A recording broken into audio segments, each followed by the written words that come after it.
కొన్ని ఉద్యమాన్ని ఇచ్చినటువంటి కాలం కూడా ప్రగతిశీల ప్రజాస్వామ్య 50 సంవత్సరాలు నిండిన సందర్భంలో మైబాద్ టౌన్లో పీడిఎస్యు పూర్వ విద్యార్థులు పీడిఎస్యులు కలిసి ఈ సభ నిర్వహించుకుంటున్నారు.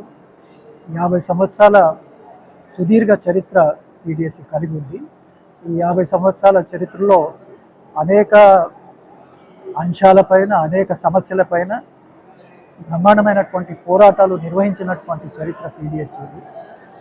సోషల్ వెల్ఫేర్ హాస్టల్ల సమస్య దగ్గర నుంచి తీసుకొని మెస్ ఫీజులు పెంచాలనేటువంటి సమస్యల దగ్గర నుంచి తీసుకొని అంతర్జాతీయంగా వస్తున్నటువంటి సమస్యలు కావచ్చు, జాతీయ పరంగా వస్తున్నటువంటి సమస్యలు కావచ్చు, వీటన్నిటిపైన పెద్ద ఎత్తున ప్రచార ఆందోళన కార్యక్రమాలు నిర్వహించినటువంటి చరిత్ర పీడిఎస్యుది.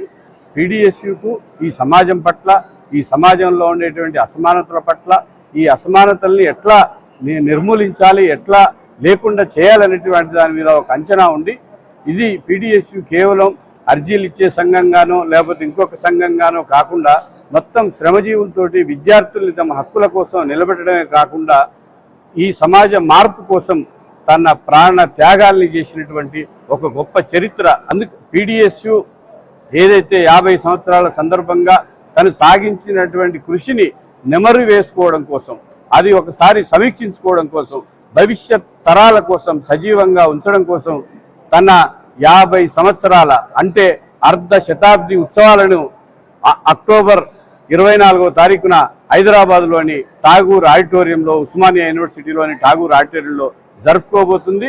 దీనికి తెలుగు నేల మీద ఉండేటువంటి అనేక మంది పీడిఎస్యు పతాకంతో, పీడిఎస్యు ఆశయంతో, పీడిఎస్యు బిగిపిడికిలి జెండాతో ఎవరైతే ఉత్సాహంగా లేకపోతే విప్లవోత్తేజంతో వాళ్ళు ఉన్నారో వాళ్ళందరూ కూడా ఈ సమావేశానికి రావాలని, ఈ అర్ధ శతాబ్ది ఉత్సవాన్ని జరుపుకున్నటువంటి పీడిఎస్యు సందర్భంగా ఈరోజు మహబూబాబాద్ జిల్లాకు సంబంధించినటువంటి పూర్వ విద్యార్థుల సమ్మేళనం జరిగింది.